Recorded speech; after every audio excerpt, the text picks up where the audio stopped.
اب تو اے آئی کا زمانہ ہے. آپ اس کو کس طرح ریلیٹ کریں گے؟ آنے والا وقت نہ کتابوں کا ہے، نہ ہی وہ سیکھنے کی وہ کوشش رہے گی. وہ جو آپ نے بات کی تھی، مجھے یاد ہے کہ کمفرٹ زون وہ پھولوں کی چادر ہے، یا وہ جگہ ہے جہاں پھول ہی پھول ہیں، اور آپ چلتے جا رہے ہیں، بڑا مزہ آ رہا ہے، اور اینڈ پہ آپ اتنا برا گرتے ہیں. تو یہ تو وہ چیز ہے. اس کو اب کس طرح، اب لوگ تو اس طرف جا رہے ہیں اے آئی کی طرف، اور یہ تگ و دو تو جد و جہد جو ہے یہ تو نہیں رہے گی اس طرح. میرے خیال میں ایسے ہے نہیں. ویسے اچھا. اس کی وجہ یہ ہے کہ انسان جو ہے یہ نہایت عقل مند اور دور اندیش ہے. بالعموم ہم بیچ میں جو طبقے ہیں ان کی گفتگو نہیں کر رہے، انسانیت کی بات کر رہے ہیں. میں آپ کو بے شمار مثالیں دے دیتا ہوں. مجھے یاد ہے 1980 کی دہائی میں جب پہلی بار الیکٹرانک کی بورڈ آئے تھے، کارگ اور رولینڈ اور کیسیو کے، تو اس میں 100 200 انسٹرومنٹس ہوا کرتے تھے. اور خیال یہ تھا کہ جو سازندے ہیں دنیا میں یہ ختم ہو جائیں گے، کیونکہ کی بورڈ کے اوپر یہ وائلن بجے گا اور فلوٹ بجے گا اور ڈرم بجے گا، جو بجتے بھی تھے. بالکل. کچھ سال لگے.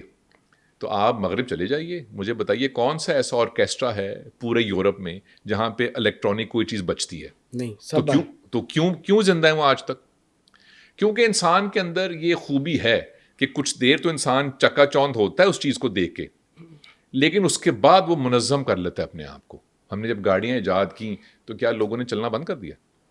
بائسکل کے بعد گاڑی ایجاد ہو گئی نا، اور ٹانگا ایجاد ہو گیا، پھر جہاز ایجاد ہو گئے. تو کیا لوگ چلتے نہیں ہیں؟ ہاں، یہ ضرور ہے کہ وہ ایک سہولت ہے، اور جو عقل مند لوگ ہیں، جو کہ آپ جیسے لوگ ہیں، ان کو معلوم ہے کہ مجھے کہاں تک اس چیز کو استعمال کرنا ہے اور اس کے بعد میں نے کہاں استعمال نہیں کرنا. تو وہ جو آپ کی بات ہے کہ سیکھنے کا جو عمل ہے وہ رک جائے گا، ایسا نہیں ہوگا. کتنے لوگ ہیں ایسے دنیا میں کہ جنہوں نے یہ سیکھ لیا ہے کہ جو سوشل میڈیا کا بے دریغ استعمال ہے یہ صحت مند نہیں ہے.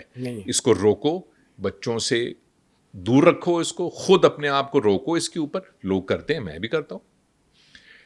جب ٹیکنالوجی کوئی نہیں آتی، اب اے آئی کی ٹیکنالوجی ابھی تو بالکل وہ نومولود ہی ہے نا. ابھی تو ہم صرف ایک بندر کے ہاتھ میں دیا سلائی آئی ہے، ابھی کچھ پتا نہیں اس نے کیا کرنا ہے. کیا کرنا ہے. اس دیا سلائی سے وہ کھانا پکائے گا یا اس دیا سلائی سے پردے جلا دے گا وہ گھر کے، ابھی علم نہیں ہے.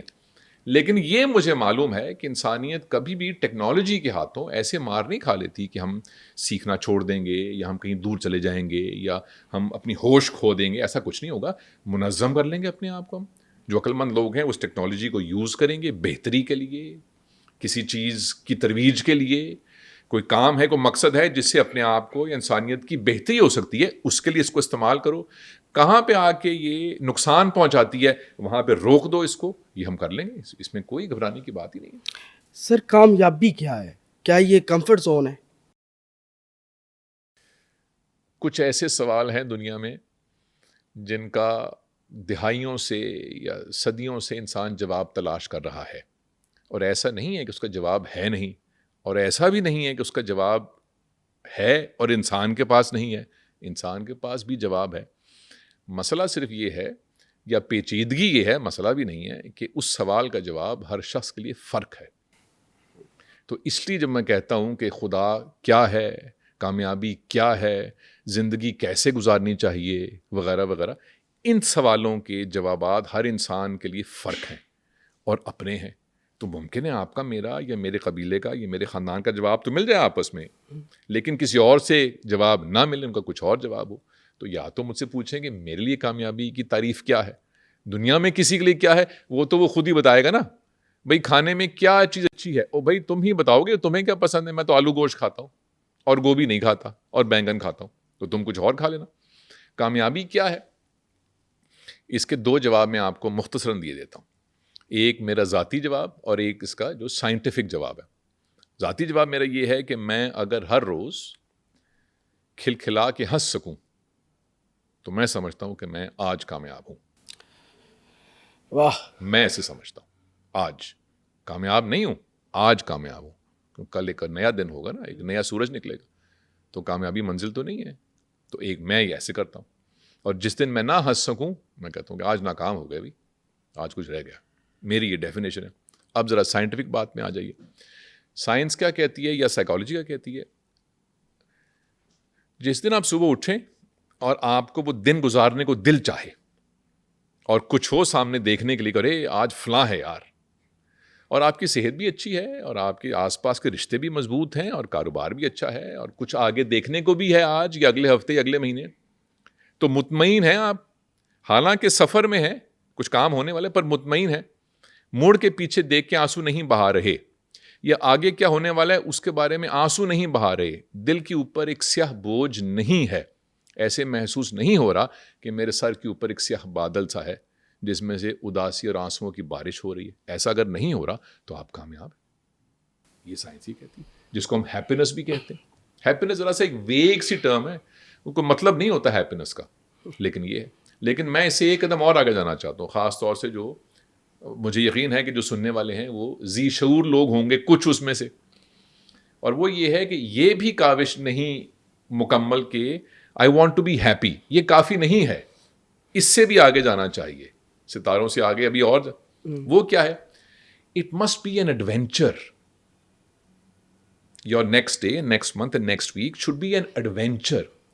ایڈونچر اور ہیپینس میں کیا فرق ہے؟ اگر تو میں ہیپی ہوں اور ذرا سی سوئی چبھی مجھے تو میری ہیپینس رک جائے گی نا, کہ اوئے یہاں درد ہو رہی ہے یار, اوئے کسی نے ڈانٹ دیا مجھے یار, یا 10 روپے کا نقصان ہو گیا, تو میری ہیپینس جو ہے وہ نیچے ہو گئی یار, یہ ہیپینس نیچے آ گئی یار, میچ ہار گیا پاکستان, ارے یار. لیکن جو ایڈونچر ہوتا ہے نا اس میں ایسے ایسے بہت ہوتا ہے, لیکن لطف آتا رہتا ہے, مزہ آ رہا ہوتا گرنے کا بھی لطف آتا ہے اس میں, چوٹ کا بھی لطف آتا ہے, تھکاوٹ کا بھی لطف آتا ہے, جب 4 دن نہائے نہیں ہیں پہاڑوں کے اوپر ہیں اس کا بھی ایک لطف ہے, دردیں ہو رہی ہیں, کھلیاں پڑی ہیں جسم میں, اس کا بھی ایک لطف ہے کہ ایڈونچر ہے. تو زندگی کو یا کسی بھی کام کو ایڈونچر کے طور پہ بھی لینا چاہیے, صرف کامیابی یا رزلٹ یا ہیپینس کے طور پہ نہیں لینا چاہیے. اچھا سر, سیٹسفیکشن یہ کس بیماری کا نام ہے؟ جب بھی آپ کسی